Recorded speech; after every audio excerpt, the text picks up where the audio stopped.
Are you kidding us? Are you absolutely kidding us? We demand that you drop this eviction and drop this eviction now. Ellis Act out. Tenants' rights in. Ellis Act out.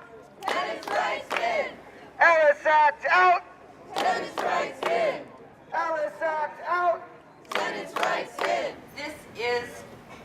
This is destroying both of us, but it's destroying a neighborhood. It's destroying a place where there were people who really cared, who helped each other out, and it's a community, and no one should be able to come in here and destroy an entire community, and that's what's happening. Ellis evictors, better start shaking. Today's pig is tomorrow's bacon. Ellis evictors, better start shaking. Today's pig is tomorrow's bacon.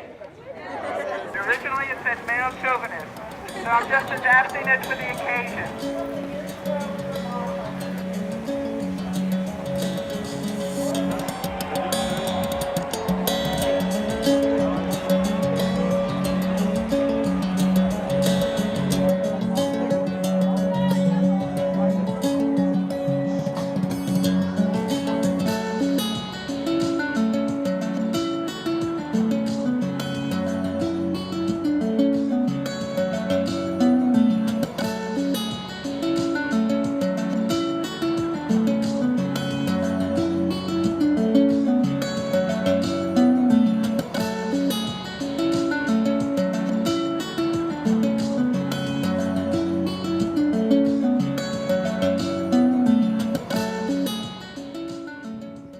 Eviction is a very stressful experience. Anybody who goes through it will tell you the same thing.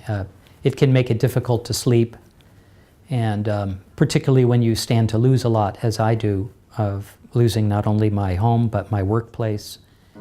Over the years, I've built all the furniture in this place. I've remodeled it several times up here, and then of course in the basement too, which I will show you.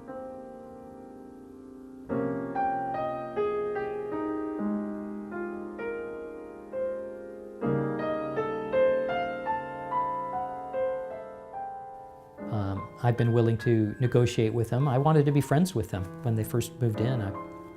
I opened my house. I hosted them here several times to talk about what we could do.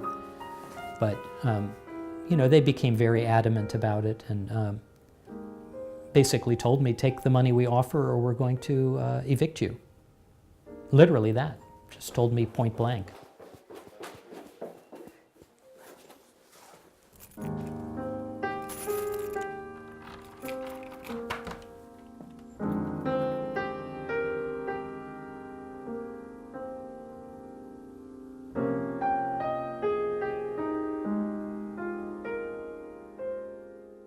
I did this huge remodel here in order to make it a gallery and a photo studio where I could do that kind of work. And unfortunately, you know, with the things, with the real estate and everything, I have never had complete control over the place. It did not look good, but there's, you know, my work table, and I built that window up there and insulated everything, painted everything, did the wood trim. If they want to stay and live here and share the building with me, I will try to forget the past and make the best of it. Say, okay, let's draw the slate clean, let's try to become good neighbors, and then maybe over time, friends.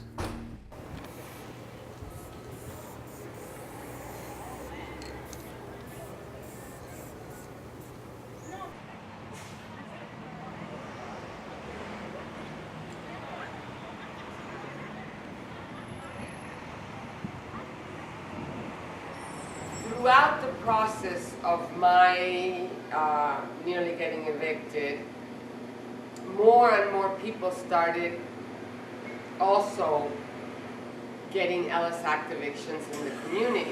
I was one of the first. This is not only the homes, this is most of the small businesses, especially a business like mine, Everybody's working without a lease, and the building could be sold any day. Right in front of me, there's the threat of 3 small businesses, Walgreens and a Burger King. All are going to be literally flattened. The land is going to be flattened, and a 10-story building is supposed to go up. Those business owners are asking me what's going on with the movement, and I say, join the movement, really. What do you have to lose? All right, thank you. You're welcome. I'll come when you get and film more often.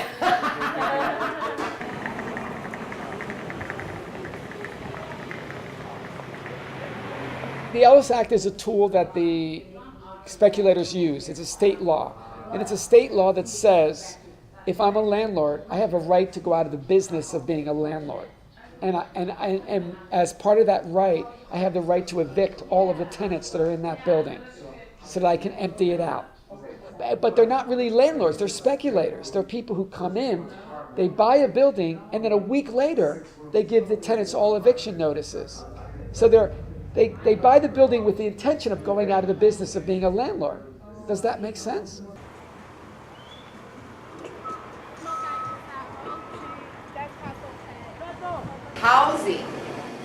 Housing is basic. Even animals have a place to crawl back to. You know, we already have a lot of very fancy, high-end, expensive restaurants all over the city. It's good to keep a little bit of what makes this community very different, very, very special. And it's the reason why everybody is moving in. So if you're going to displace everybody, you're going to lose exactly what makes this area right now so attractive. A lot of it is already gone, and we're not going to get that back. The families, mainly, a lot of the families, especially the low-income families, the people that really are the backbone of the city's working, you know, the workers, they're having to move out, and you're losing your workforce. This is a neighborhood of people that have struggled, that know hardship, and that know how to organize. Noé cierra la puerta o Dios cierra la puerta, comienza a caer agua del cielo. Empieza a llover y la gente empieza a correr, allí empiezan a aterrorizarse, a sentir temor. Noé toca la puerta ahí, Noé, ábrenos la puerta que ahora sí creemos. Está cayendo el juicio, está cayendo agua. Alabado sea el nombre de Jesús. ¿Y sabes qué? Noé dijo, yo no he cerrado la puerta.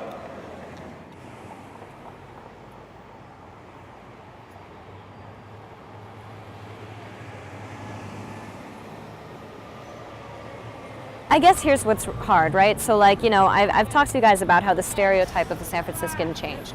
So when I was younger, the stereotypical San Franciscan is, you know, a pot-smoking hippie with no shoes who makes art, right? And it kind of evolved into a more well-off, you know, kale eating, kombucha drinking, Prius driving, but still kind of a hippie at heart, you know, more well-off liberal activist kind of type. And now it's gotten away from any sort of progressive or hippie feeling to just a rich asshole with all these tech gadgets who eats certain types of food and stuff.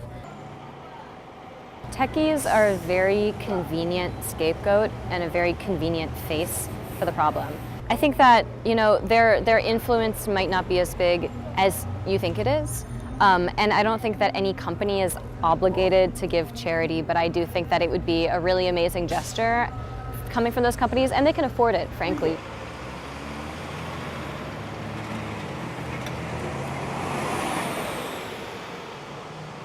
Individuals need to be a lot more responsible with how they interact with the communities they live in, but I feel like that's true whenever you're a white person moving into a minority white community. Like, you need to be more conscious of how you're going to support the people around you.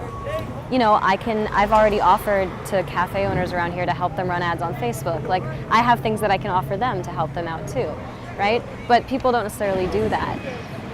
I think there's room for a lot of positive influence, but there's, like I kind of said, you can't have any positive influence or any harmony as long as there's any injustice. Right now there's still injustice. There's still people outbidding families that can't afford to live here. There's still really greedy landlords who aren't getting any incentive not to be greedy. You know, we need to fix those problems first. Justice first, fun apps later. Hey, hey! Ho, ho! The Alice Act has got to go! Hey, hey! Ho, ho! The Alice Act has got to go! Hey, hey! Throwing $1 million to a homeless program, $1 million over there, isn't going to cut it. The tech industry has to understand that millions aren't going to do it. We need huge influx of money, and it's got to go to something like the land trust, and we got to buy up land. We got to take back the buildings and the land. A land trust is a nonprofit that basically buys the land, and then takes it off the market so it can't be speculated on. They take it off the market, and then the tenants who live in that property form a co-op. On May 8th, we brought 1,000 people to City Hall from the Mission, just from the Mission area. We brought 1,000 people, and they were parents, they were teachers, they were, just blue-collar workers, working-class people from the Mission, mostly Latino, went to the City Hall. We went to the door of the mayor's office, knocked on his door, because they locked his door. We knocked on his door, and we asked him to come out and talk to us and tell us what he was going to do to help this neighborhood. And he wouldn't come out and talk to people because there's all this big money out there. All the big developers and the real estate people have all this money, and of course, they fund the re-election campaigns of these people, the mayor, the supervisors. They basically own the city right now. I feel like City Hall has betrayed us. I feel like the government has let us down. Hi. Hi. Is the supervisor in? She's not in right now. Okay. But I can take a message for you. What? Is this going to be ugly? We'll see. Hi. Is the supervisor in? Let me see if he's in. And, he's not. Oh, he's not in? Oh, okay, he's not in. Okay. My name is Betty. Yes. And I'm dropping off these letters. I represent my community on Yerba Buena Island. We're being evicted in 38 days by the city. Oh. Is the supervisor in? No. Oh, I didn't think so. So, we're asking for his support. Okay. Nobody's there.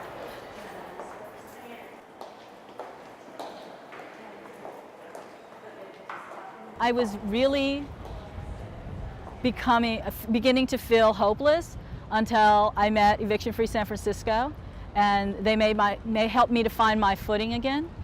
And I still have hope. What do we do? Stand up, fight back! What do we do? Stand up, fight back! What do we do? Stand up, fight back! What do we do? Stand up, fight back! What do we do? Stand up, fight back! What do we do? Stand up, fight back! What do we do? Stand up, fight back! What do we do? Stand up, fight back! What do we do? Stand up, fight back! This is really serious, right? Yes. When you're evicted from your home in San Francisco, are you evicted from the city too, yeah? Yeah.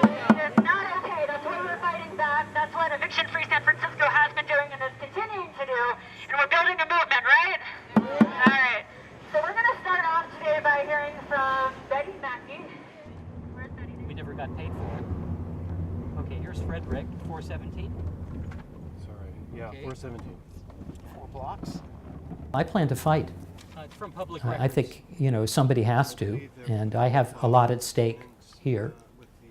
I hope that this group can help me to fight and keep my home. That's what I really want as a result.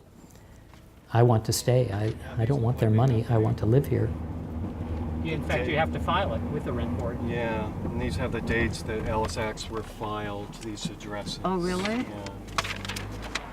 So here we are, 238 Division. Right. No, I don't know if they go that far. It's 238. It's 242. I think they're all working. That was 4? Uh-huh. So what's that? So they were served. It looks like the Ellis Act was filed on the 15th. Okay. in this building, so Really very recently. recently. I totally anticipated this, but Yeah. but it's fine because we're They're still. getting the They're getting- information. I don't think it's fine. I mean, it's better to talk. I like success. I don't like driving around for nothing. This is one of the problems with evictions, and I learned that in this case. The judges are, much more of them are pro-landlord. And so it doesn't matter what the law says. They just say, it doesn't matter. He wants his building. Give it back to him, you know. If I'm forced out, I'll probably be forced out of the city. You're, in a sense, a refugee. You're forced out from everything that you've grown accustomed to.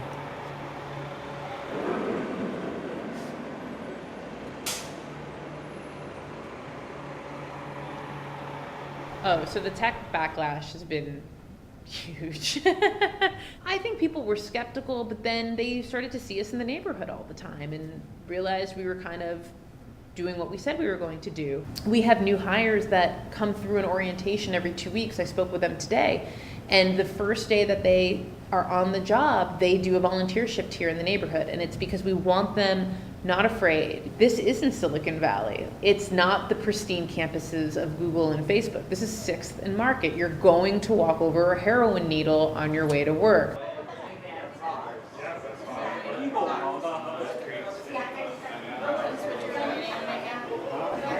It's a beautiful box. C'est le début d'un grand ouvrage.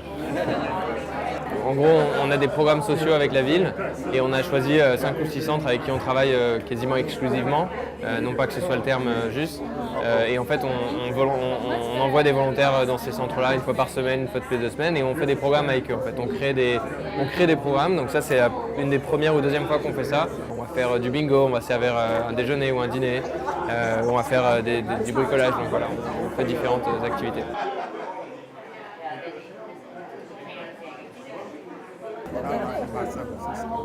That's good. I like that definition of San Francisco.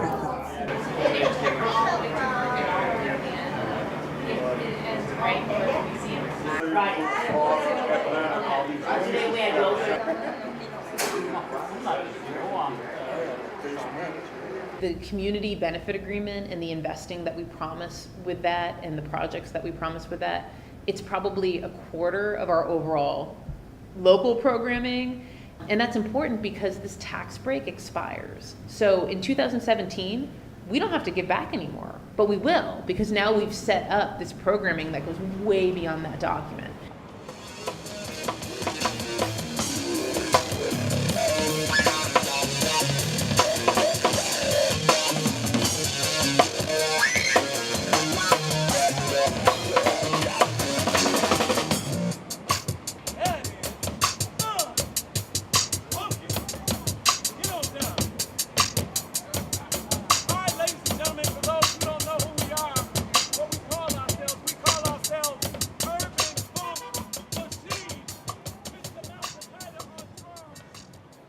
And when I came in 1970, there was a poetry reading every single night in North Beach.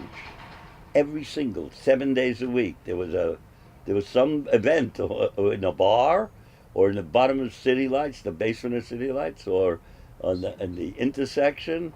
This was jumping. This neighborhood was jumping with culture, and it's no longer jumping with culture, even though there's still City Lights and you have the Beat Museum. Only about 2 weeks before you came, 2 major galleries in North Beach folded. And it's because of the rents, the high price. A friend of mine came from another country, and after a day here, you know what she said? She said, you know, Jack, what I perceive is the thing that's on everybody's mind and that they talk about or they're thinking about or it manifests is money. Money. That's the end of the soul of San Francisco. You understand?